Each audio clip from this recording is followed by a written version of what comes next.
සරණයි අද අපි සාකච්ඡා කරන්න බලාපොරොත්තු වෙන්නේ ගිය දේශනවල නවත්තපු තැනින් මම මතක් කරන්න යෙදුනා ගිය පාර දේශනවල ඉදිරි දේශන කීපයක්ම කරන්න බලාපොරොත්තු වෙනවා පාලි භාෂාව වාග් විද්‍යාවත් එක්ක ගලපලා වාග් විද්‍යාත්මක තොරතුරු ටිකක් වාග් විද්‍යාත්මක බලපෑම් කිහිපයක් පාලි භාෂාවට ලැබිලා තියෙන්නේ කොහොමද? පාලි භාෂාව වාග් විද්‍යානුකූලව හදාරපු විද්වතුන් පාලි භාෂාවේ පරිණාමය පිළිබඳව ඒ වචන පරිණාමය වූ හැටි සම්බන්ධයෙන් ඉදිරිපත් කරපු අදහස් ගණනාවක් පිළිබඳව අපි ගිය දේශන කීපයකදීම මට මතක හැටියට දේශන දෙකක් විතර අපි සාකච්ඡා කළා. අපි අද දවසෙත් බලාපොරොත්තු වෙන්නේ ඒ මාතෘකාවේම දිගුවක් පිළිබඳව සාකච්ඡා කරන්නයි. ඒ සඳහා පොඩිහාලට මතක ඇති අපි ගිය සතිවල කතා කළා මේ ස්ක්‍රීන් එක පේනව නේද හාමුදුරනේ? පේනවා හාමුදුරනේ. ඔව්.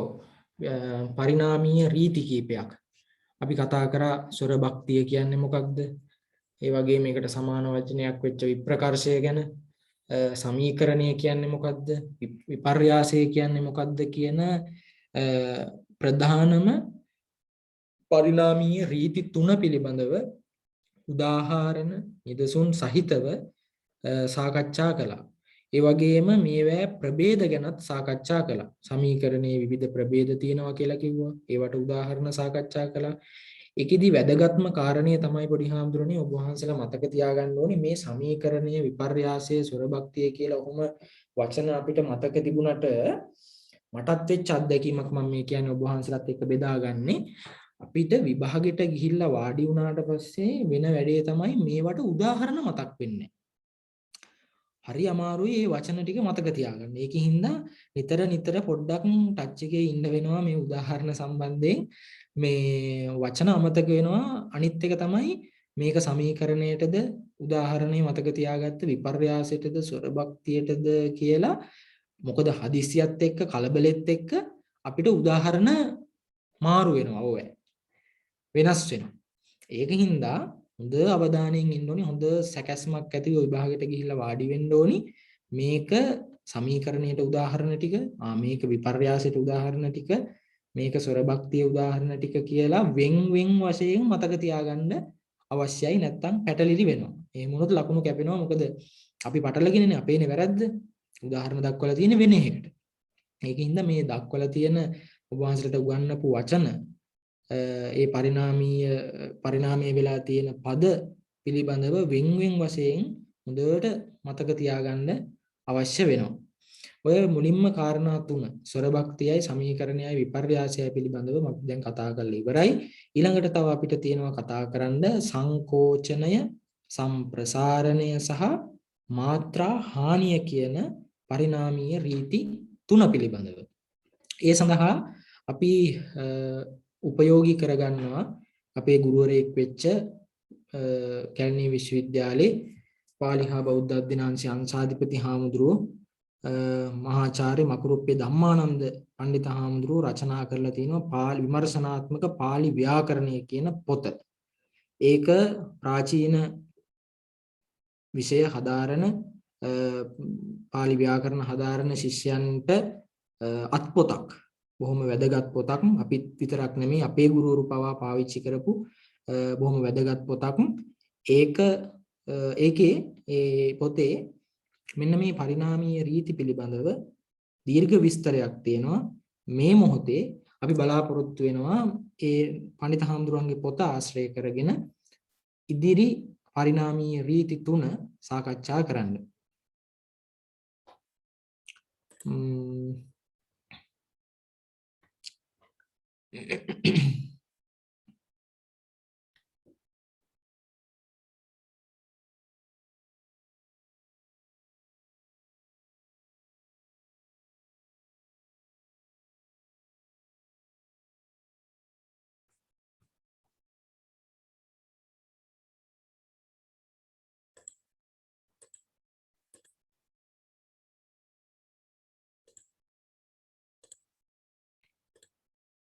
ස්ක්‍රීන් එක පේනවද දැන්?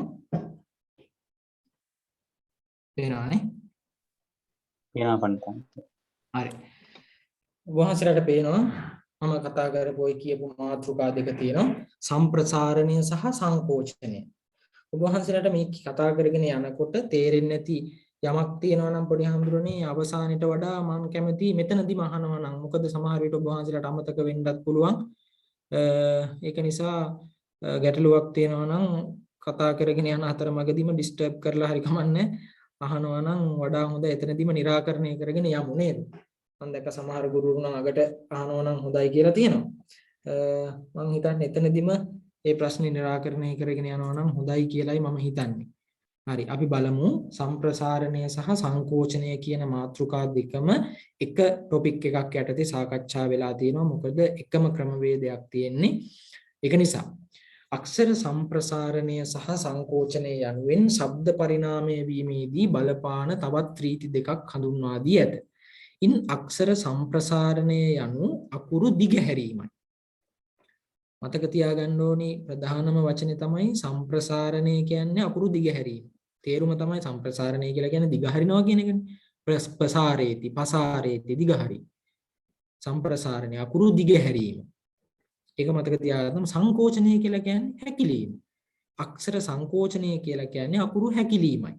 ඔන්න ප්‍රධාන වශයෙන් මතක තියාගන්න ඕනි වචන දෙක. සම්ප්‍රසාරණය කියලා කියන්නේ දිගහරිනවට, සංකෝචනය කියලා කියන්නේ හකුලුවනවට. මාතෘ භාෂාගත වචන පාලියට ඒමේදී පරිණාමය වීමේදී ඇතැම් අක්ෂරවලට මෙම ක්‍රම දෙකම සිදු වී ඇත.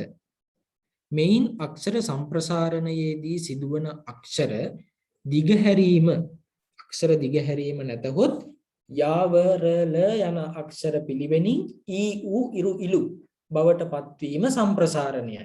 ඔන්න වැදගත්ම කාරණේ. මොනවද ඒ අකුරු? යවරල කියන අකුරු 4 ඊ ඌ ඉරු ඉලු කියන අකුරු 4 බවට පත්වීම තමයි සම්ප්‍රසාරණය කියලා කියන්නේ. දිගහැරීමක් වෙලා තියෙනවා. මොකක්ද මේ දිගහැරීම? යවරල කියලා කියන්නේ ව්‍යංජන අකුරු. ඊ ඌ ඉරු ඉලු කියලා කියන්නේ ස්වර අකුරු. එතකොට අර යවරල කියන අක්ෂර 4 තියෙන සැඟවිලා තියෙන තවත් අකුරු 4ක් තියෙනවා. ඒකින්ද ඒ අකුරු වලට කියනවා මොකක්ද ඒ අකුරු 4ට කියනවා මේ අන්තස්ථ අකුරුනේ. තව නමක් තියෙනවා ඔකට. මට මතකෙට එන්නේ මේ ස්වභාවයම දැනගන්න පුළුවන්. ඒ අකුරු 4ටම විශේෂ නමකින් ඒ අකුරු 4 හඳුන්වනවා. හඳුන්වන්න හේතුව තමයි යවරල කියන අකුරු 4 සැඟවී තියෙන ස්වර 4ක් තියෙනවා. ඔබ වහන්සේලා සංස්කෘත ඉගෙන ගන්නකොට ඔබ වහන්සේලාට මතක ඇති යන්න ය භවටපත් වෙනවා. යං ස්වරේනේ. උයන්න ව භවටපත් වෙනවා. උවම් කියලා සූත්‍රයක් තියෙනවා. ඊළඟට ඉරුකාරය ර වෙනවා. ඉරු රම් කියලා සූත්‍රයක් තියෙනවා. ඉලුකාරය ල වෙනවා. ඉලු ලම්.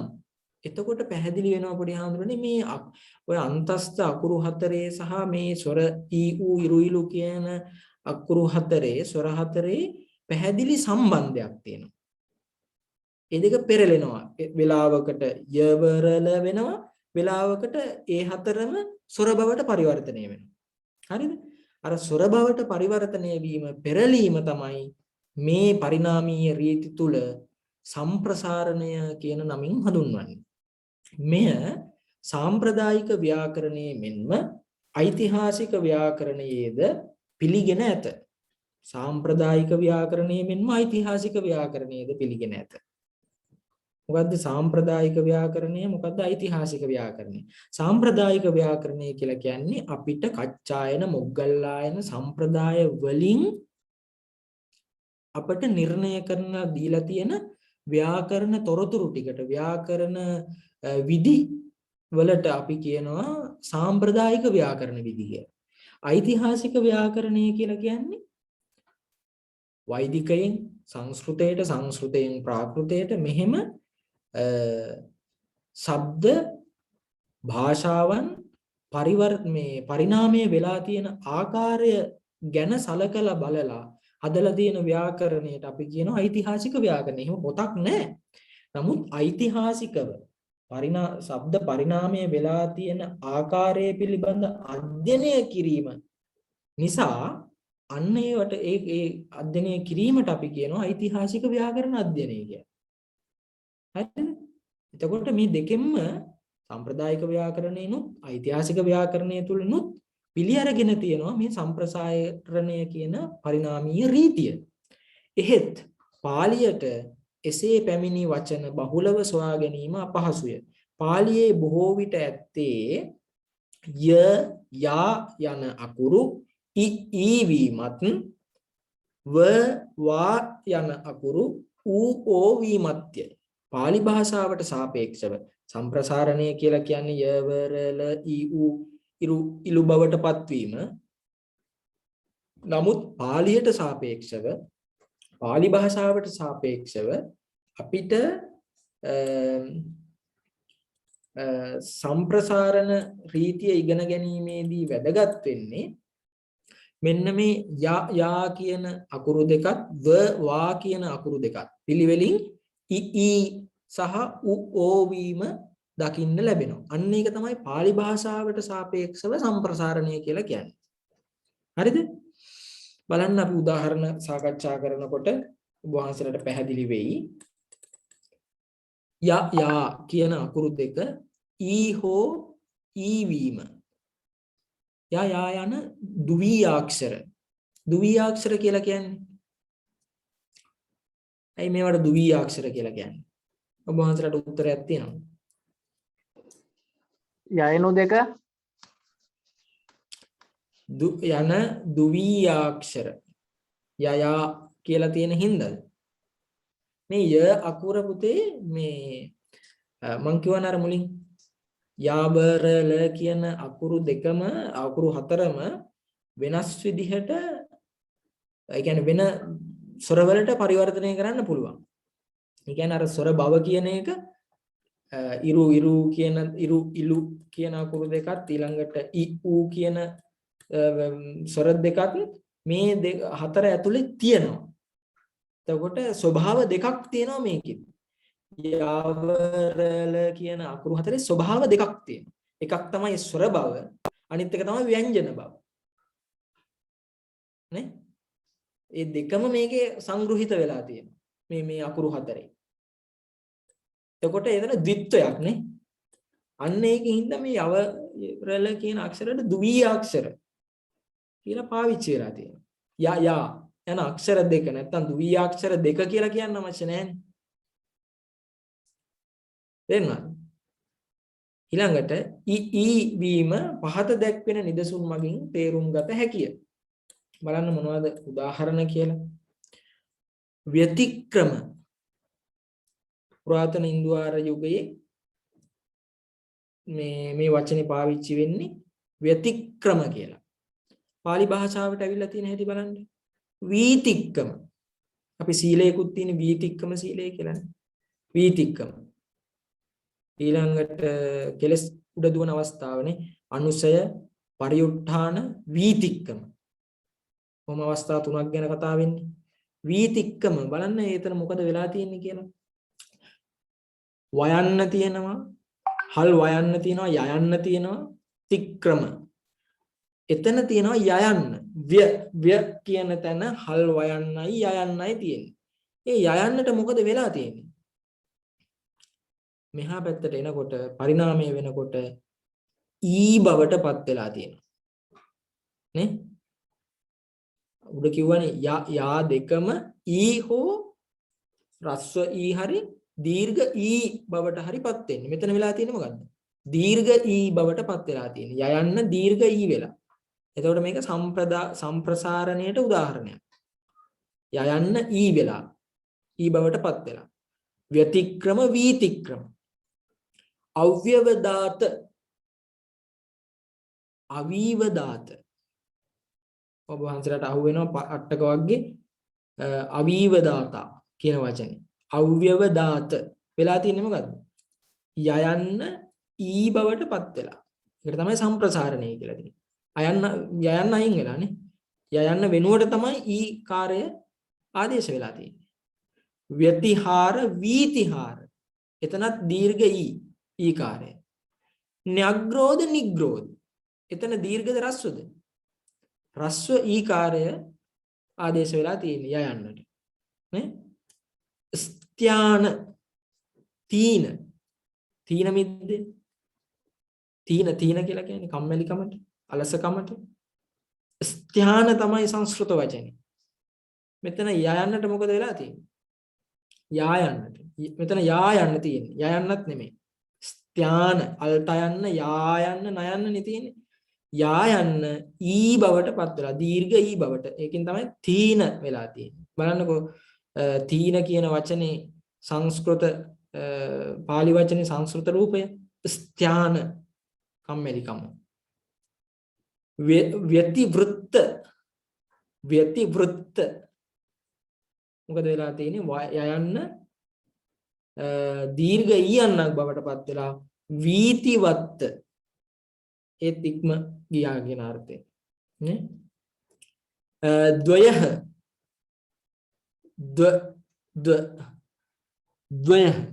ද්විහ වෙලා මොකක්ද වෙලා තියෙන්නේ?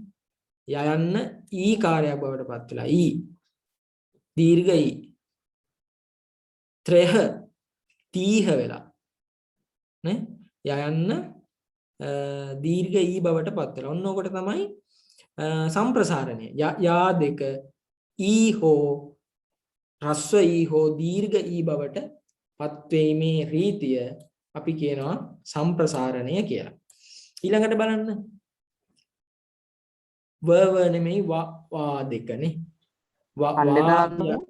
ඔව්. ස්ථාන කියන එකේ හාමුදුරුවෝ මොකේද? ස්ථාන කියකේ ඔව්.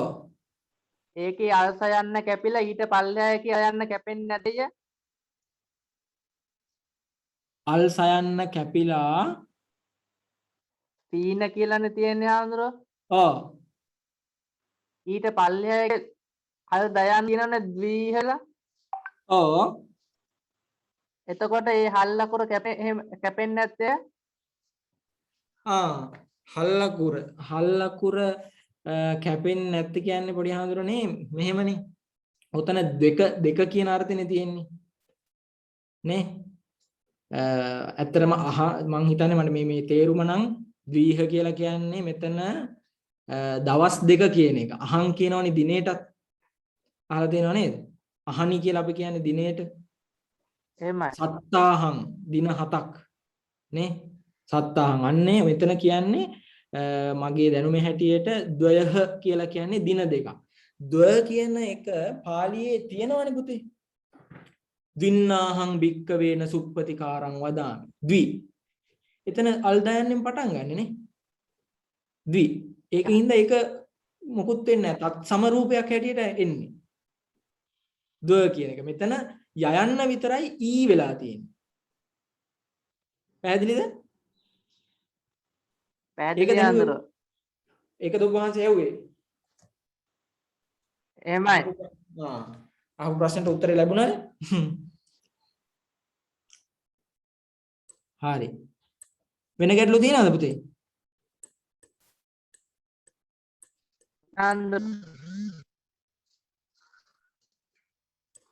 වෙන ගැටලු තියෙනවද? අහන්න. නෑ අඳුර. හරි.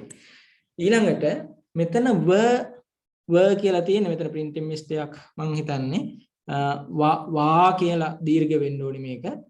උ හෝ ඕ බවට පත්වීම.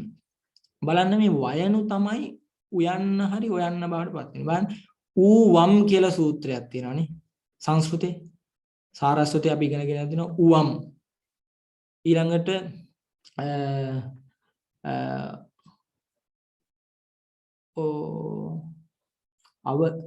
අව එන සූත්‍රයකුත් තියෙනවා මට මතක නැහැ. ඔන්න ඔය මේ වා යන අක්ෂර දිගහැරි ඌ හෝ ඕ වීම නැතහොත් සම්ප්‍රසාරණය වීමෙන් පහත දී ඇති පද නිර්මාණය වේ. අපි බලමු උදාහරණයකට ගිහිල්ලා. ස්වප්න අල් සයන්න වයන්න තියෙන්නේ. මොකද වෙලා තියෙන්නේ? සයන්න අයින් වෙලා මේ වයන්න අයින් වෙලා වයන්න වෙනුවට මොකක්ද ආදේශ වෙලා තියෙන්නේ? උයන්න. නේ? උයන්න ආදේශ වෙලා. සුපින. එතකොට අල්පයන්නයි නයන්නයි අතරට යන්නක් ඇවිල්ලා තියෙනවා. ආගම වෙලා තියෙනවා. ඒ මොන බලපෑමෙන්ද? මම ගිය සතියේ ඉගෙනුවා ඔබ වහන්සේලාගේ බලමු මතක ශක්තිය කොහොමද කියලා. ඒකට මොන පරිණාමීය රීතිය කියලාද කියන්නේ? සංයුක්තාක්ෂර දෙකක් අතරට ස්වරයක් ආගම වීමට මොන පරිණාමීය රීතිය කියලාද ඉගෙනුවේ අපි? සොරබක්තිය බණ්ඩාර. ආන්න රයිට්. ස්වර භක්තිය. නේ? ස්වප්න සුපින. සොප්ප කියලා වචනයකුත් තියෙනවා. නින්දටනේ කියන්නේ නේ. සුපින සොප්ප මිද්ද මේ හැම වචනයක්ම නින්දට කියන ස්වර වචන. භක්තිය ඔව් පුතේ ස්වර භක්තිය. ඊළඟට ත්වරිත බලන්න වෙලා තියෙන වෙන්නේ. ත්වරිත කියන එකේ වයන්න අයින් වෙලා උකාරයක් උත්සරය ඇවිල්ලා තුරිත වෙලා තිනවා. තුරිත චාරිකානේ. තුරිත අතුරිත චාරිකා කියලා බුදුහාමුදුරන්ගේ චාරිකා දෙකක් තියෙනවා.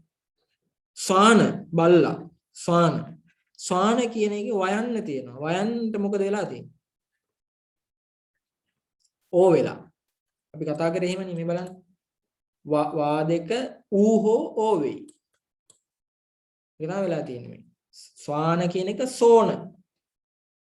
කොල කෝල වෙලා තියෙනවා. සස්ති සොත්ති ඕ සබ්රු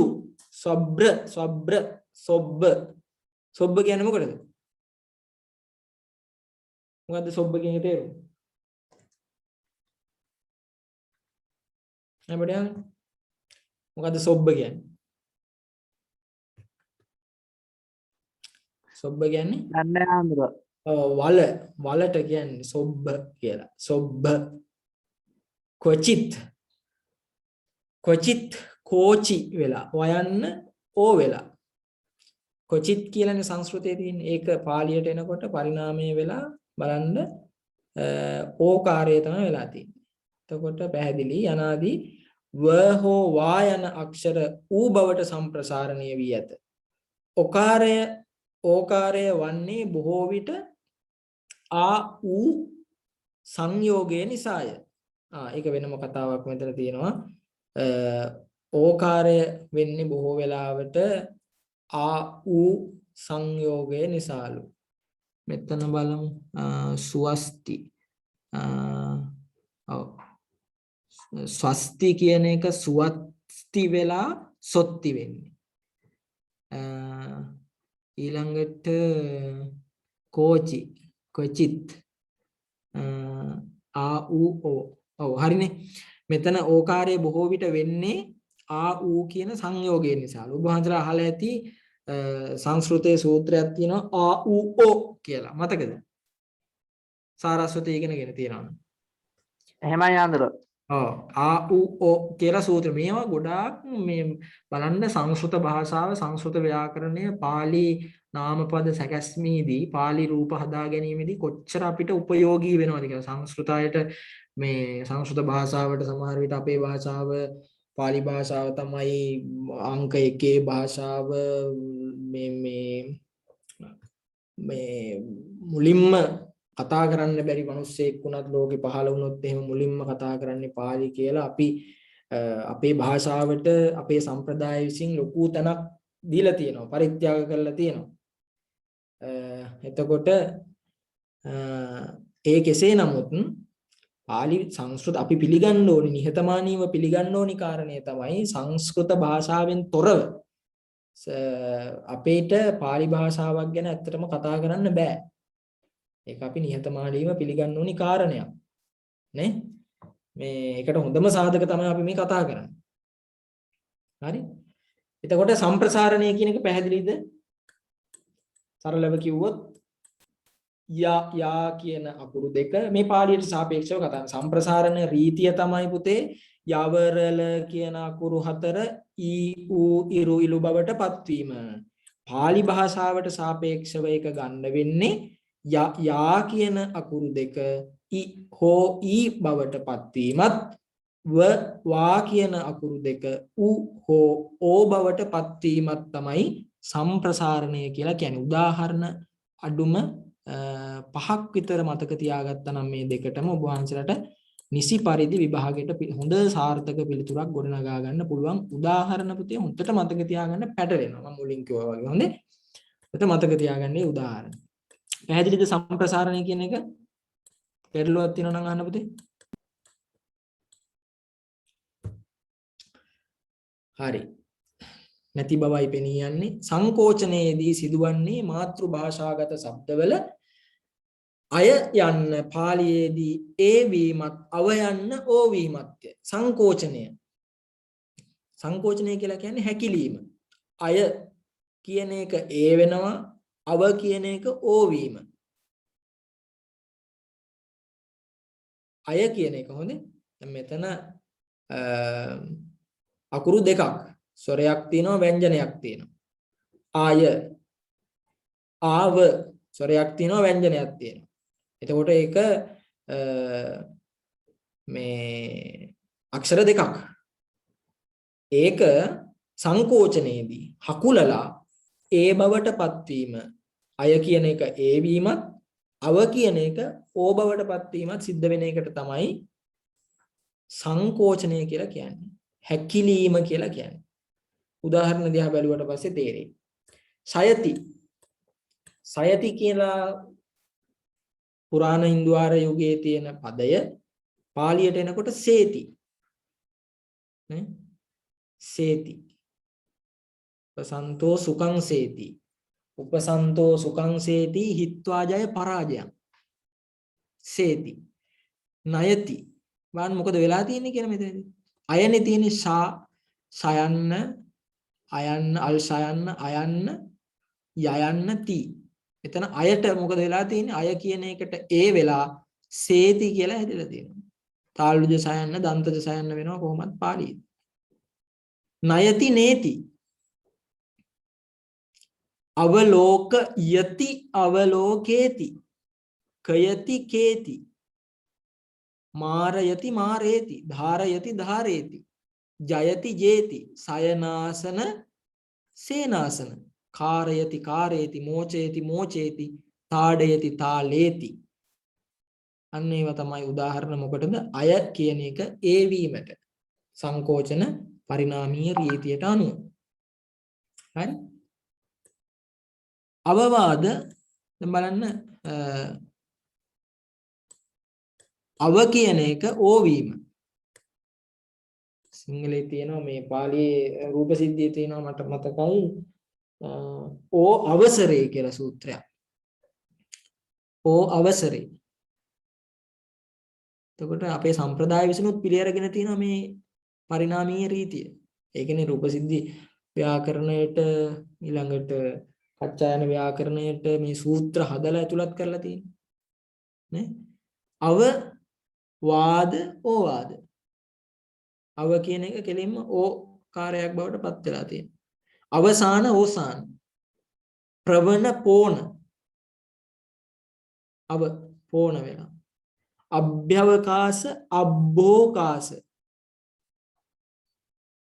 එතන තියෙනවානේ අව කියන අභ්‍යව. අව එතන තියෙන අව ඕ වෙලා. අවරෝධ ඕරෝධ. ඕරෝධ කියන්නේ මොකද්ද තේරුම? ඕරෝධ. ඕරෝධ කියන්නේ මොකටද පුතේ? තේරුම දන්නවද? දන්නේ නැහැ හඳුර. ඕරෝධ කියන්නේ ඉගෙන ගන්න. ඕරෝධ කියන්නේ පුතේ මේ අන්තఃපුරයට. අන්තఃපුරයට ඕරෝධ කියලා කියන්නේ. අන්තఃපුරය සාමාන්‍යයෙන් ස්ත්‍රීලිංගද පුරුෂලිංගද වෙන්න ඕනේ? ස්ත්‍රීලිංගනේ. නේ? ඕරෝධ කියන શબ્දය පුරුෂලිංග શબ્දයක්. අර්ථය මම අර මුලින්ම කතා කරේ ජීව විද්‍යානුකූල ලිංග ભેදය සහ අර්ථානුගත ලිංග ભેදය කියලා දෙකක්. ව්‍යාකරණානුකූල ලිංග ભેදය කියලා දෙකක් මම මුල්ම ලෙක්චර් එකේදී කතා කරා. ඒකදී ඔබ වහන්සේලාට මතක ඇති අර්ථය ස්ත්‍රී වෙලා නමුත් පාලියේ වර්ණගෙනකට වර්ණගීමේ රටාව අනුව පුරුෂලිංග શબ્දයක් හැටියට වර්ණගෙන શબ્ද. අන්න ඒකට ඔන්නෝකත් අදාළයි. ඕරෝධ කියන එක අර්ථය බැලුවට පස්සේ ඇත්තටම ස්ත්‍රී. නමුත් වර්ණගෙන්නේ පුරුෂලිංග શબ્දයක් හැටියට ඕරෝධෝ කියලා. හරි? අවක්ෂිප්ත ඔක්කිත්ත බලන්නකෝ. අවක්ෂිප්ත ඔක්කිත්ත චක්කු මිත බහනිනේ. තාදිසා සමනා මම ඔක්කිත්ත චක්කු යටට හෙළූ ඇස් ඇති ඔක්කිත්ත අවලම්බිත ඕලම්බිත අව කියන එක ඕ වෙලා අව්‍යවච්චින්න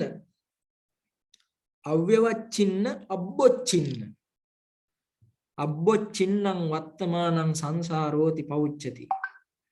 මේ සංසාරය ගැන හඳුන්වනකොට තියෙනව නේද? එතන බලන්න වෙලා තියෙන්නේ මොකක්ද? අව්‍යව අන්න එතන තියෙනවා අව කියන එක. ඒක ඕ වෙලා අබ්බෝ චින්න. අවසරයි අපේ ආඳුරනේ. ඔව්. එතනදී ආඳුරනේ ඔය දෙවෙනි අව කියන තැනට නේද ආදේශය වෙලා තියෙන්නේ. ඔව් දෙවෙනි අව කියන තැනට. යන්සෙන් යයන්න තියෙන්නේ. එතන අයන්නයි වයන්නටයි. හරි ආඳුරනේ. ඔව්. අබ්බොච්චින්. අවකාශ ඕකාශ. ලවන ලෝන. ප්‍රභවනක පහෝනක පහෝති හැකි වෙනවා. යවන යෝන යවන වැසියෝ යෝනක ධම්මරක් හිත හඳුරන්නේ. ව්‍යවසර්ග වොස්සග්ග පරිණාම. අවරුයිහ ඕරුයිහ අනවරත අනෝරත. නේ අව කියන එක ඔය වෙච්ච උදාහරණ. පැහැදිලිනේ? එතකොට මේ සංකෝචනය. පැහැදිලි ආඳුරනේ. ඊළඟට බලන්න සංකෝචනයේට තව උදාහරණ කීපයක් තියෙනවා. තව ක්‍රමයක් තියෙනවා. අපි දැන් කතා කරේ අය කියන එක ඒ වීමත් අව කියන එක ඕ වීමත්. තව ක්‍රමයක් තියෙනවා. තව සංකෝචන රීතියක් තියෙනවා. මොකද්ද? ආය කියන අක්ෂර සමහර තැනක ආබවට පත් වුණු අවස්ථාවකුත් තියෙනවා. ඒකත් සංකෝචන රීතිය යටතේම තමයි සාකච්ඡා වෙලා තියෙන්නේ. බලන්න. කාත්‍යායන මෙතන තියෙන්නේ ආය නේ? ආය මේ තියෙන්නේ. මෙතන. ආය කියන එක මෙතන ආ වෙලා තියෙන්නේ. කච්චාන. ආය කියන එක ආ වෙලා. කාත්‍යායන කච්චාන. උපස්ථායක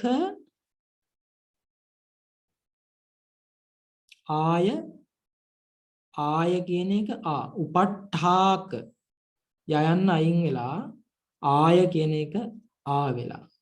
අභිඥාය අභිඥා. පටිසංලායන පටිසල්ලාන මේ අය කියන එක ආ වෙලා. ප්‍රතිසල්ලාය. උපාධ්‍යාය උපජ්ජාය. මේ මෙතන යන්සේ මෙතන ආයනේ තියෙන්නේ. මෙතන ආය තියෙන්නේ. ආය වෙනුවට ආ වෙලා මෙතන උපාධ්‍යාය උපජ්ජාය. එතන නම් ගැටලුවක් තියෙනවා හැබැයි. ඒක උදාහරණේ වැරදිද කියලා. උපජ්ජාය ආය ඒක වැරදි පුතේ. මේ උදාහරණේ වැරදිලා වැටිච්ච එකක්. මොකද ධ්‍ය කියන එක ඉජ්ජවීම සාමාන්‍ය රීතියක්. ආය කියන එක ඇවිල්ලා තියෙනවා මෙතන. එහෙමම. උපජ්ජාය. ප්‍රතිසංඛ්‍යාය අය කියන්නට බැරිද? ඈ? ඒකේ ආඳුර අය කියන එකෙන්ම ගන්න බැරිද? මට තේරුන්නේ නැහැ පුතේ. මොකද පැහැදිලි නැහැ. මොකද? දයන්නේ අයයි යන්සෙයි ගන්න බැරිද? දයන්නයි යන්සෙයි පොඩ්ඩක් ඉන්න. උපාධ්‍යා ආය අය අය කියන එක ආවෙලා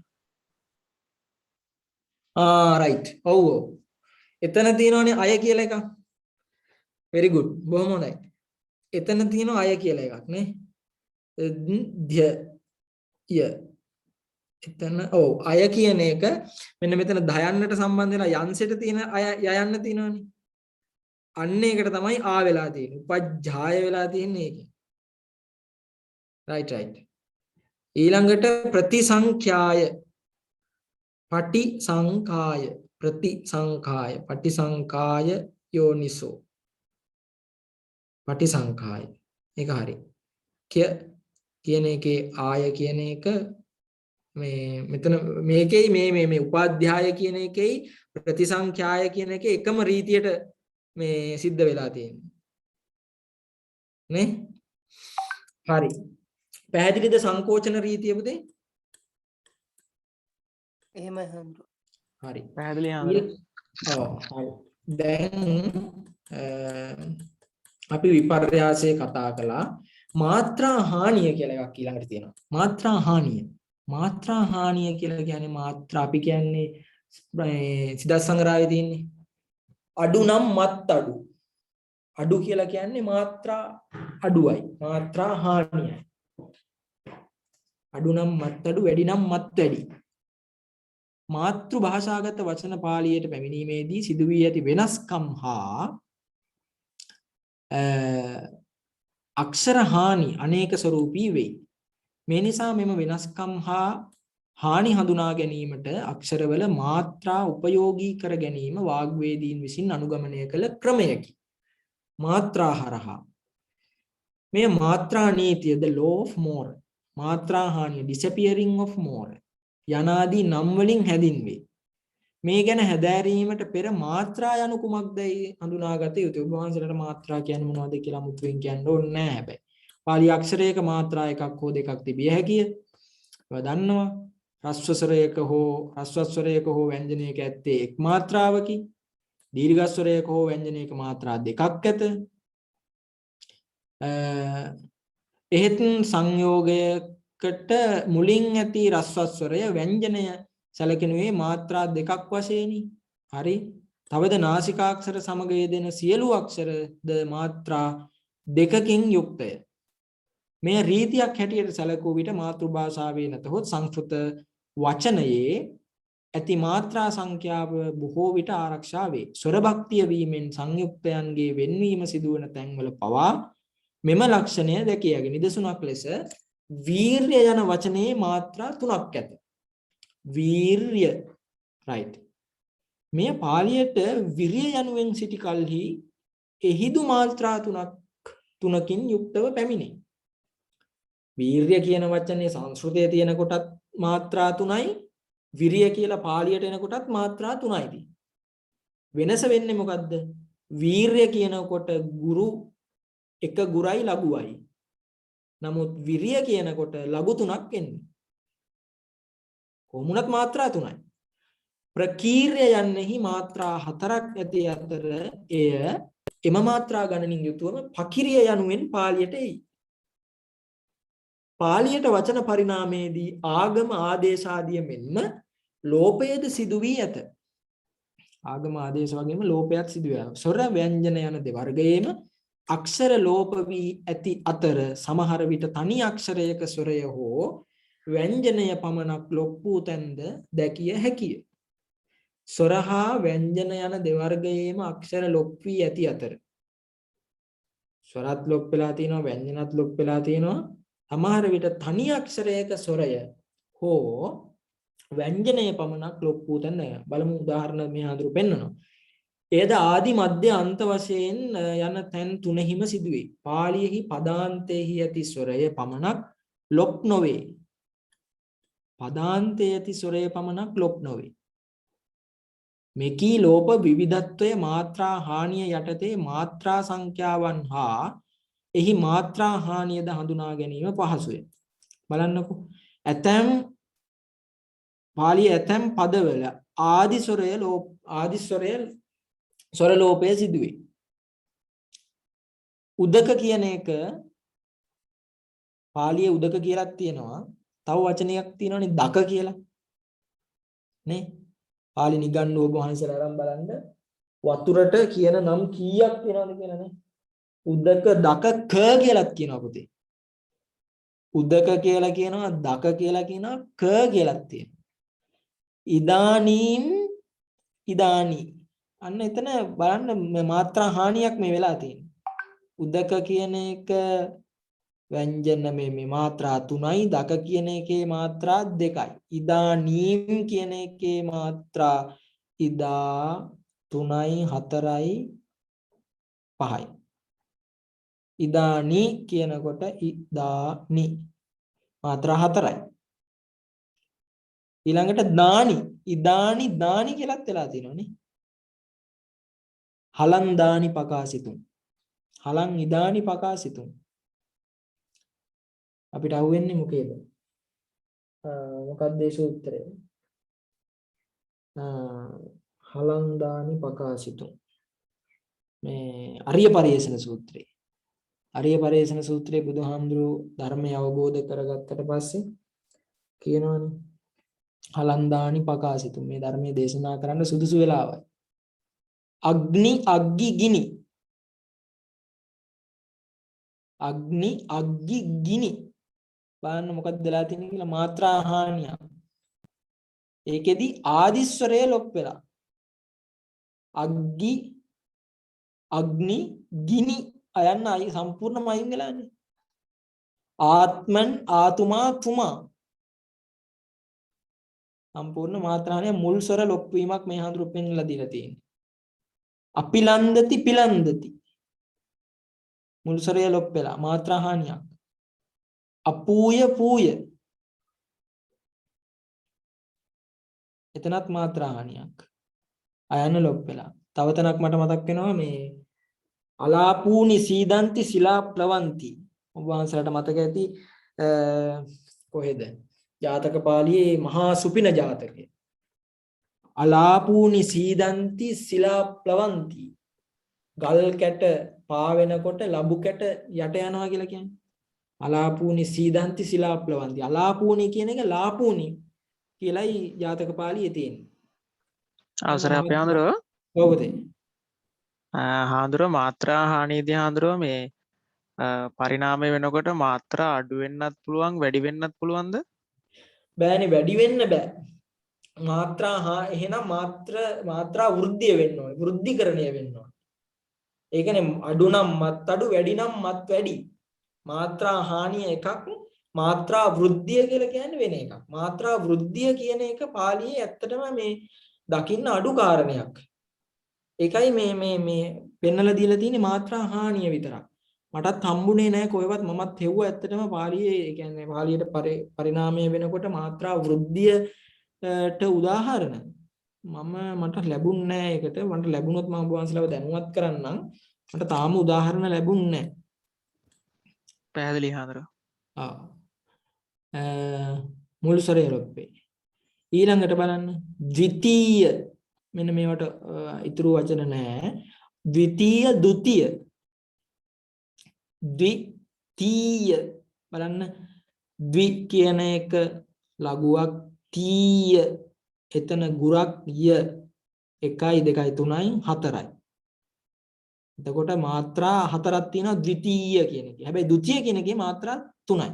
ද්විතීය ලඝු 3ක් තියෙනවා. තෘතීය මාත්‍රා 4යි. තතිය මාත්‍රා 3යි.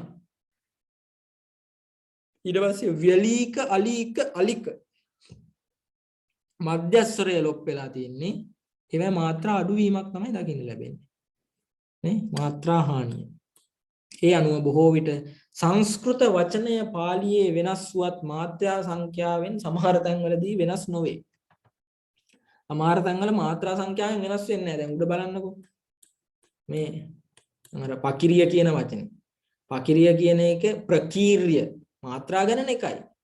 වීර්ය කියන එක විරිය වෙලා තිනවා මාත්‍රා ගණන එකයි. හරිද? මාත්‍රා සංඛ්‍යාවෙන් සමහර තැන්වල වෙනස් වෙන සමහර වචනවල මාත්‍රා හානියක් සිදු වී ඇත. සමහර වචනවල විතරක් මාත්‍රා හානියක් සිදු වෙලා තියෙනවා. පහත දැක්වෙන මේ පැහැදිලි වේ. සංයෝගයකට මුලින් දීර්ඝස්වරයක් ආර්ය කාර්ය සංයෝගයකට මුලින් දීර්ඝස්වරයක්. හරිනේ. ර්ය කියන එක සංයෝගයක් ඊට කලින් තින්නේ දීර්ඝස්වරයක්. ආ කියන්නේ දීර්ඝයක්. ඇත්නම් පාලියේදී එම වචනය සංයෝගයකට పూర్ව වූ දීර්ඝයක් වේ. මේ දෙකෙන් කවරක් වුවත් මාත්‍රාහානියක් නොවේ. කවරක වුවත් මාත්‍රාහානියක් නොවේ. සාක්ෂි මේ දෙකෙන් කවරක් වුවත් මාත්‍රාහානියක් නොවේ. සාක්ෂි සක්කි මාත්‍රාහානියක් වෙලා තියෙනවා. සාක්ෂි දීර්ඝ වෙලා තියෙන එක සංයෝගයකින් කලින් තියෙන දීර්ඝය රස්ව වෙලා තියෙනවා. මේ මෙතන සංයෝගයක් ඉක්ෂි කියන එක ඊට කලින් තියෙන දීර්ඝය රස්ව වෙලා සාක්ෂි කියන එක සක්කි ආර්ය කියන එක අය්‍ය ර්ය ය වෙලා මේ ආ කියන එක රස්ව වෙලා. එතකොට කොහොමත් මාත්‍රාහානියක් තියෙනවා. කාක්ෂ කච්ච මාංශ මංශ ශ්ලේෂ්මන් සෙම්හ ඕස්ත්‍ර ඔට්ට යනාදී පදවල සංයුක්තයකට పూర్ව වූ දීර්ඝය සංයුක්තයකට పూర్ව රස්වයක් බවට පත් වී ඇත. එසේ නොවේ නම් පාලියේ විසංයුක්තයකට పూర్ව දීර්ඝයක් වේ. ලාක්ෂා ලාඛා පාලියේ විසංයුක්තයකට పూర్ව දීර්ඝයක් වේ. විසංයුක්තයකට పూర్ව දීර්ඝය ඒ විදිහටම තිබිලා සංයුක්තය විසංයුක්තයක් බවට පත් වෙනවා. මේ බලන්න ක්ෂ කියන එක කා වෙලානේ තියෙන්නේ. මෙතන සංයුක්තයක් මේකේ සංයුක්ත බව අයින් වෙලා තියෙන්නේ. මේ හානියක් ගැන තමයි කියන්නේ. මාත්‍රා කෙසේ වෙතත් අක්ෂර හානියකුත් මේකේ වෙලා තියෙනවා. ක්ෂ කියන එක ක වෙලා තියෙනවා. නාර්යා නාරි අපේක්ෂා අපේඛා දීර්ඝ දීඝ ර්ඝ ග වෙලා තියෙනවා. භීෂ්ම භීම ස්ම ම වෙලා ක්ෂ ක වෙලා උපේක්ෂා උපේඛා යනාදී මීට අමතරව තවත් යම් වෙනස්කම් මාත්‍රා හානිය රීතිය නිසා සිදුවේ. ඒ කියන්නේ මාත්‍රා හානිය කියන රීතිය යටතේ විවිධ ප්‍රභේද ටිකක් මේ හාමුදුරුවෝ උගන්වලා තියෙනවා. එතකොට අක්ෂර හානියකුත් මේකේ උගන්වලා තියෙනවා. අපිට මේකෙන් ගන්න තියෙන්නේ පාලි භාෂාවට යම් රූප පරිණාමය වීමේදී අපිට දැක ගන්න පුළුවන් වෙනවා ස්වරවල අඩුවක්, ව්‍යංජනවල අඩුවක්, මාත්‍රාවල අඩුවක් කියන හැම එකකින්ම යම්කිසි අක්ෂර ප්‍රමාණයක් ලොප් වීමක්, ලෝපස් වීමක් සිද්ධ වීම තමයි මාත්‍රා හානිය යටතේ අපිට සමස්තයක් හැටියට කතා කරොත් එහෙම පුතේ ගන්න තියෙන අදහස. පැහැදිලිද? පැහැදිලි හාමුදුරුවෝ. හරි. මම දැන් කියලා දෙන්නම් ඇයි මේක අපි සාකච්ඡා කරන්න ඕනේ කියලා. ඇයි මේ මාත්‍රා හානි කියනවා? මේවා සමහර විට මහා බෝරින් සබ්ජෙක්ට් නේ. ව්‍යාකරණ කියලා කියන්නේ ඇත්තටම ගොඩක් දෙනෙක්ට මම දන්නේ මට නම් පොඩි ඉන්ටරෙස්ට් එකක් තිබුණා තරමක. කෙසේ නමුත් ව්‍යාකරණය කිව්වට පස්සේ ගොඩ දෙනෙක් අපෝ ව්‍යාකරණ වැඩන්න සාහිත්‍යයට කැමති අය ඉන්නවා. එහෙම තමයි. මේ ව්‍යාකරණ කියන එක අර ව්‍යාකරණං අකරණං තණ්ඩුලමේව කාරණන්නේ. ව්‍යාකරණං කතා කරන්න එපා බත්නම් හා කියලානේ කියන්නේ. ඒක නිසා ඇයි මේ ව්‍යාකරණ අපි කතා කරන්න ඕනේ? විභාගයට සාපේක්ෂව මේ ප්‍රාචීන අවසාන විභාගේ පාලි දෙවෙනි පත්තරේ මේ මාත්‍රා හානිය මේ පරිණාමී රීති ගැන හැම අවුරුද්දකම මම ගොඩාක් පේපර් බැලුවා. ඔබ වහන්සේලාටත් බැලුවා නම් තේරෙන්නේ නැති. හැම අවුරුද්දකම පොඩි හාමුදුරනේ මේකක් ගැන අහලා තියෙනවාමයි විවිධ ක්‍රම භාවිත කරලා. අපිව සමහර විට අන්නන්න අපිට සමහර විට මේ අපිට තේරෙන්නෙත් නැහැ ප්‍රශ්නේ බැලුවට පස්සේ මේක ගැන නේද අහලා තියෙන්නේ. අන්න එහෙම මට්ටමක් තියෙන විදිහටම අහලා තියෙනවා. මේ බලන්න මම ටිකක් එකතු කරා ඔබ වහන්සේලාගේ පහසුව සඳහා.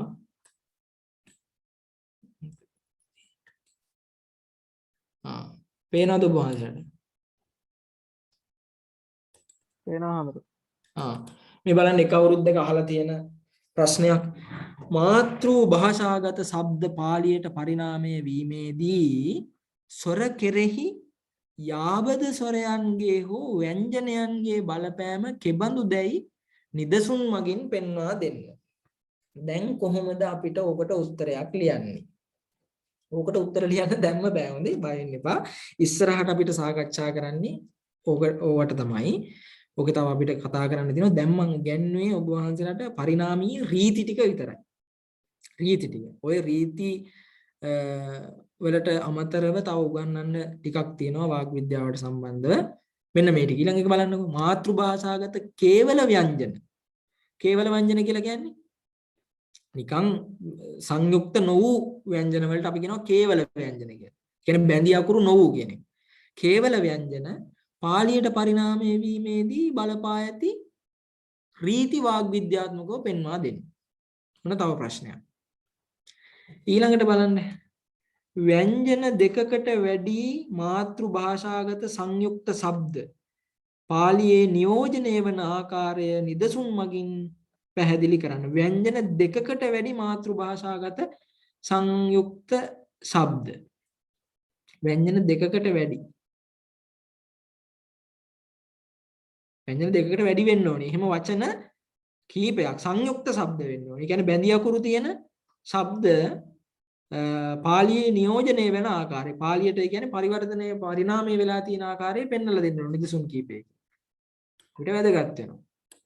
ඒවයි කියන්නේ නෝ ඉස්සරහට. හොඳ ඊළඟ දේශනාවේදී හෝ අදත් බලාපොරොත්තු වෙනවා මම ටිකක් උගන්වන්න පරක්කුද මන්ද. මාතෘ භාෂාගත ඇතම් ව්‍යංජනාක්ෂර පාලියට අවතීර්ණ වීමේදී. බලන්න මේ තවත් අවුරුද්දක එකක් හොඳේ. අන හැම අවුරුද්දකම අහලා තියෙනවා. මාතෘ භාෂාගත ඇතම් ව්‍යංජනාක්ෂර පාලියට අවතීර්ණ වීමේදී විවිධ ශබ්ද විද්‍යාත්මක හේතු මත වෙනස් රූප වලින් පෙනී සිටින අයුරු උදාහරණ සහිතව පෙන්වා දෙන්න. රස්වස්වර දීර්ඝස්වර සංධ්‍යක්ෂර විසර්ගය මාතෘ භාෂාවෙන් පාලියට පරිණාමය වී ඇති ආකාරය වාග් විද්‍යාත්මකව විෂද කරන්න. ඊළඟට ഘോഷීකරණය අഘോෂීකරණය තාළුජීකරණය මෘදජීකරණය දන්තජීකරණය සදෘශීකරණය යන වාග් විද්‍යාත්මක රීති ඇසුරෙන් මාතෘ භාෂාගත ව්‍යංජනාක්ෂර පාලියට පරිණාමය වී ඇති ආකාරය විෂද කරන්න.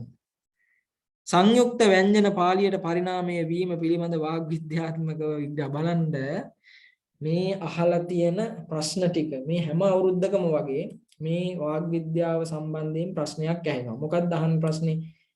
ඇත්තම සරලව කිව්වොත් එහෙම සංස්කෘතයේ තියෙන ඒවා පාලියට ආවේ කොහොමද? එනකොට බලපාන රීති මොනවද? බලපාපු රීති මොනවද කියලා. සංස්කෘත වචන පාලියට ආවේ කොහොමද කියලා. ඕකනේ දැනගන්න ඕනේ මුල්ම කාරණේ. ඒ ටික දැනගත්තට පස්සේ මේ ඔබ වහන්සේලාට පුළුවන් මේවට උත්තර ලියන්න. දැන් මම ඉගන්වලා තියෙනවා ඔබ වහන්සේලාට මෙන්න මේ රීති ටික. දැන් මෙන්න මේ රීති ටික උගන්වලා ඉවරයි. ස්වර භක්තිය, සමීකරණය, විපර්යාසය, සංකෝචනය, සම්ප්‍රසාරණය සහ මාත්‍රා හානිය. හරි? දැන් ඊළඟට ඔබ වහන්සේලාට උගන්වන්න තියෙන්නේ හාමුදුරුවනේ ස්වර පරිණාමය වෙලා තියෙන්නේ කොහොමද? කේවල ව්‍යංජන පරිණාමය වෙලා තියෙන්නේ කොහොමද? සංයුක්ත ව්‍යංජන පරිණාමය වෙලා තියෙන්නේ කොහොමද කියන කාරණා තුන ඊළඟට ඉගෙනුවාට පස්සේ වාග් විද්‍යාව සම්බන්ධයෙන් ප්‍රශ්න ටික ඉවරයි. ඔබ වහන්සේලාට වෙලාව තියෙනවද දැන්? 2:30යි. එකමාරට පටන් ගත්තේ. පැයක් අපි සාකච්ඡා කරලා තියෙනවා. පණ්ඩිත හාමුදුරුවෝ ඔව්. පොඩි ප්‍රශ්නයක් අහවට කමන්නද පේපරේ එකක් හාමුදුරුවෝ? ඔව් අහන්න. ඒකේ හාමුදුරුවෝ පළවෙනි ප්‍රශ්නෙට සූත්‍ර ටික 7ක් දීලා 5ක් ලියන්න තියෙනවානේ. ඔව් සූත්‍ර ඔව්. ඒකෙම ඊට පස්සේ 5 වෙනි එක හරි 6 වෙනි එක හරි ප්‍රශ්නෙට සූත්‍රයක් දීලා උදාහරණ එක දෙන්න තියෙනවානේ. ඔව්. එතකොට මේ දෙකේ වෙනස මොකක්ද හාමුදුරුවෝ? මෙහෙමයි.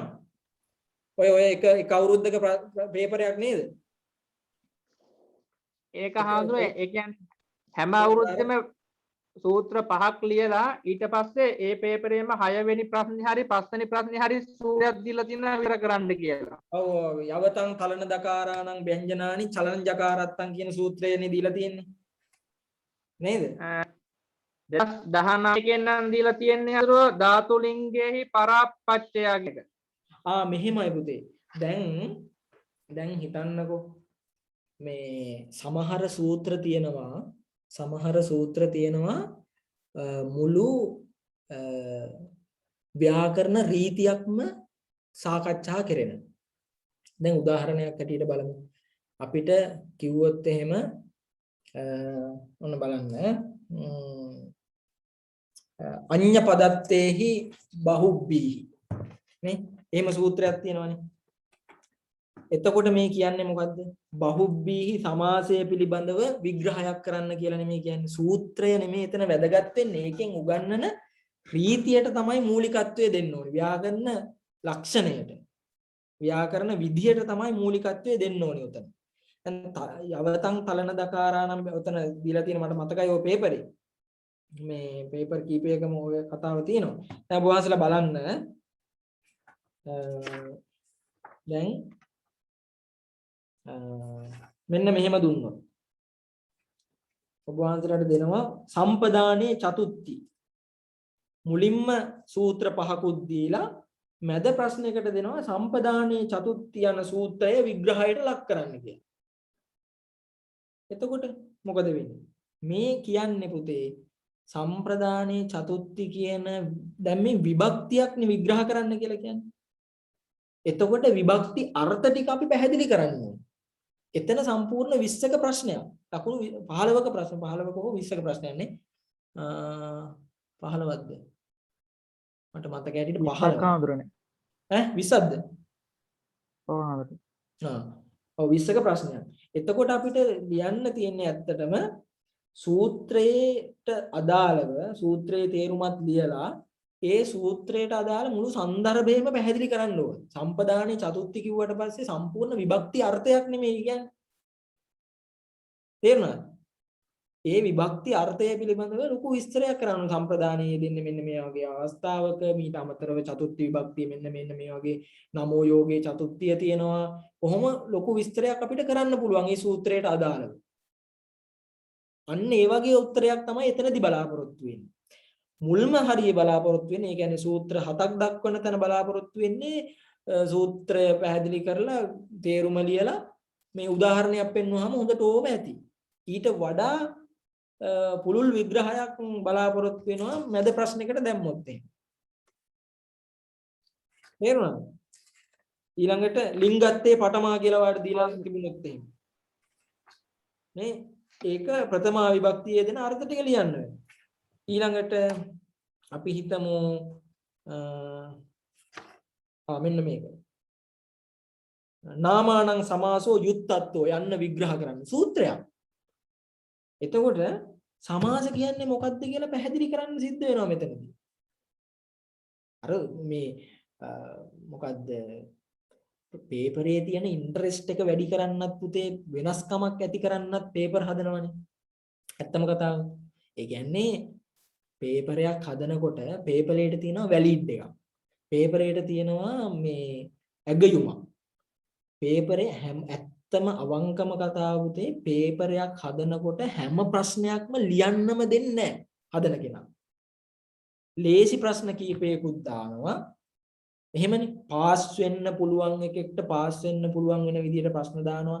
ඊළඟට 100 එකක් ගන්න පුළුවන් එක්කෙනෙක්ට ඒ තත්ත්වෙන් හදනවා. අමාරුම හේකුත් දානවා. අන්න ඒක D එකක් ගන්න පුළුවන් එකෙක්ට විතරයි ලියන්න පුළුවන්. තේරුණාද? එහෙමයි පේපරේ මේ ඉවැලුවේට් කරන්නේ. අගය කිරීම කරන්නේ. ඒක නිසා අපිට මේ පේපරේ තියෙන විවිධත්වය ඇති කරන්න ප්‍රශ්න එක එක විදියට හරවලා දෙනවා ඉතින්.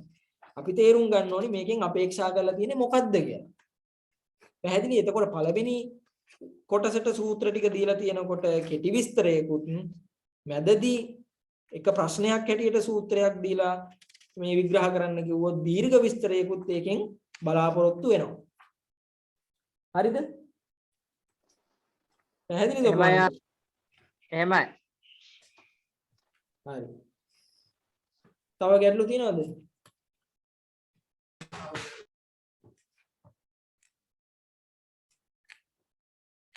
ඒ වන්දනේ හඳුන්නේ අර වාග් විද්‍යාත්මක විකාශනය පැහැදිලි කරන්න කියලා එනවනේ හඳුන්නේ අර ප්‍රශ්න අර මේ වචන ටිකක් දීලා මට පේපර් එකක් මතකද මොන අර අවුරුද්දද මුහේන කියලා?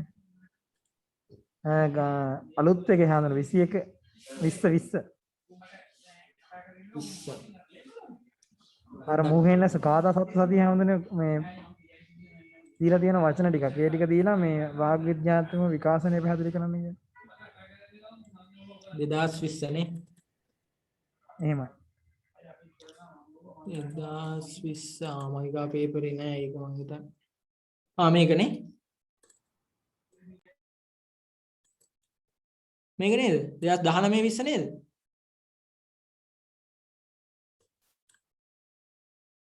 එහෙමයි හඳුනේ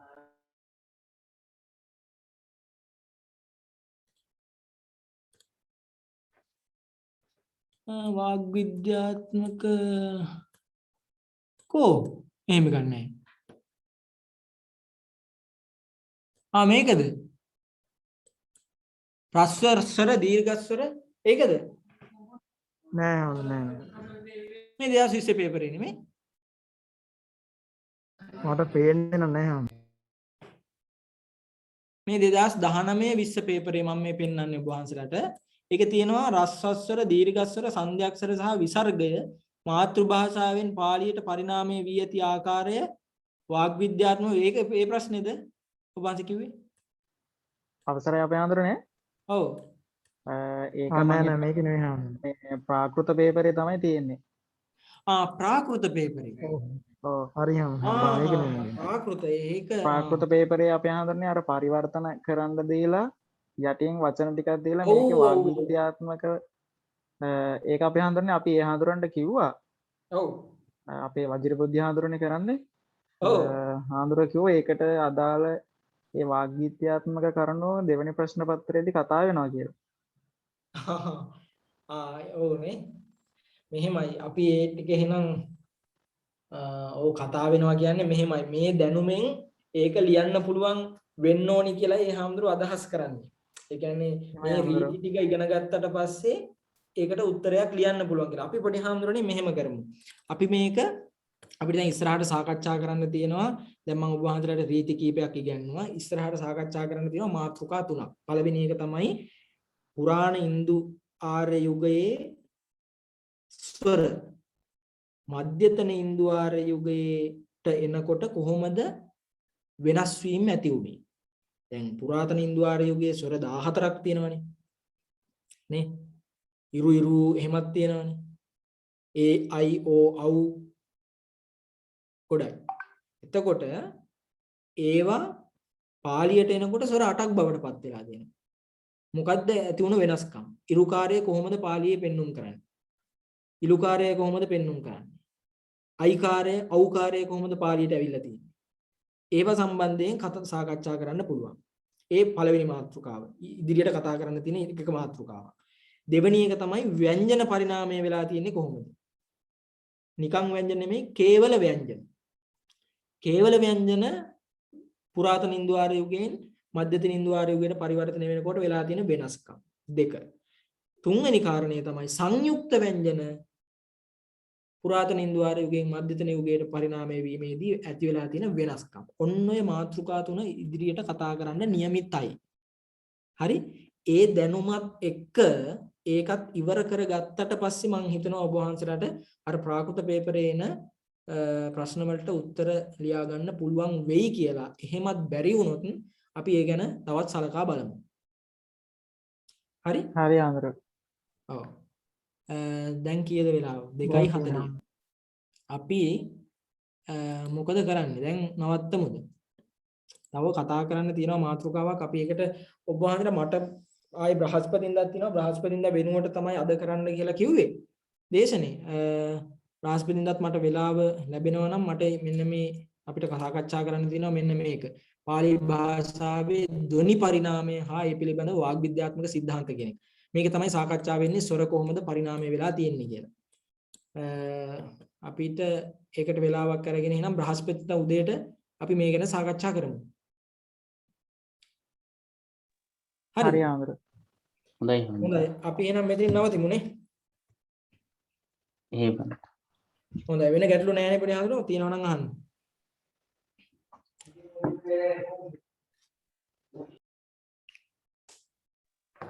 ගැටලුවක් නෑ අපේ හඳුරු. හරි හරි හරි.